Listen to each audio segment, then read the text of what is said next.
Bismillahirrahmanirrahim.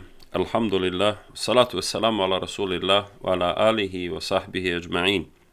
Danas govorimo o 11 interesantnih činjenica koje trebamo ispraviti, odnosno o njima razmišljati, onako kako ih navodi uvaženi alim Ratib Nabulsi.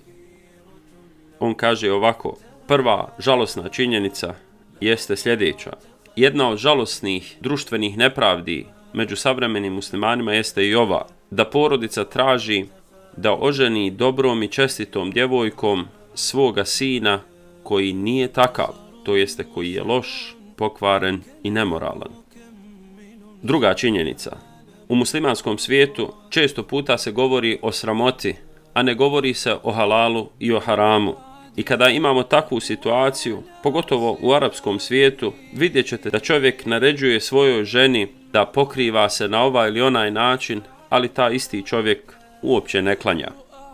Treća istina. Šejh Ratib kaže: nije neznalica onaj musliman koji ne zna čitati i pisati. Neznalica je onaj musliman koji zna gdje se nalazi kibla, odnosno u kojem pravcu se treba okrenuti pri namazu, ali taj isti ne klanja. Četvrta istina. Šejh Ratib kaže: tri stvari se ne mogu nikada vratiti. Riječ kada se ona kaže, vrijeme kada ono prođe i povjerenje kada se ono izgubi. Peta činjenica. Primjer života jeste kao primjer velike pijace. Svako od nas hoda po toj pijaci i uzima od onoga što je na njoj izloženo. Ali musliman i muslimanka nikada ne trebaju da zaborave da sve ono što uzmu, da zato trebaju polagati račun pred uzvišenim stvoriteljem. Šesta činjenica. Dobročinstvo spram roditelja je pismo koje svako od nas piše, a koje će njemu, odnosno njoj, čitati njeni, odnosno njegovi potomci. Sedma činjenica.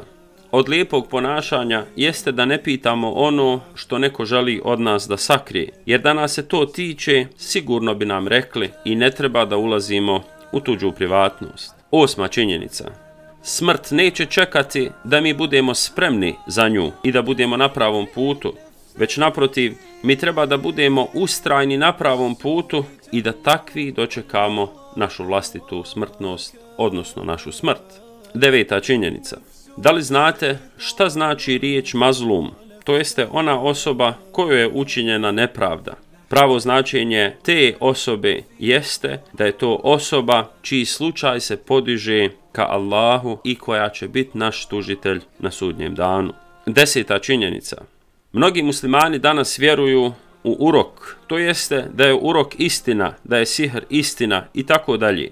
Ali nažalost vjeruju više u to nego što vjeruju u to da je Allah onaj koji najbolje čuva i koji daje najbolju i najveću zaštitu. I 11. istina ili činjenica, kako je šejh Ratib Nabulsi spominje, jeste sljedeća. Zamislite koliko je onih koji ne vide, a koji bi jedva čekali da vide Kur'an pa da ga uče i čitaju.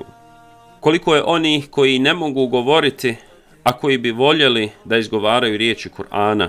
Koliko je mnogo onih koji ne čuju, a voljeli bi da čuju učenje Kur'ana Kerima. S druge strane, nama je uzvišeni Allah podario ogromne i neizmjerne blagodati, ali ih mi, nažalost, nedovoljno koristimo.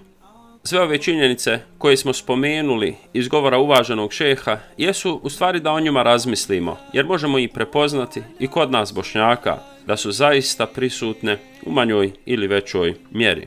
Da vas Allah uzvišeni nagradi. Do sljedećeg videa. Assalamu alaikum wa rahmetullahi wa barakatuh.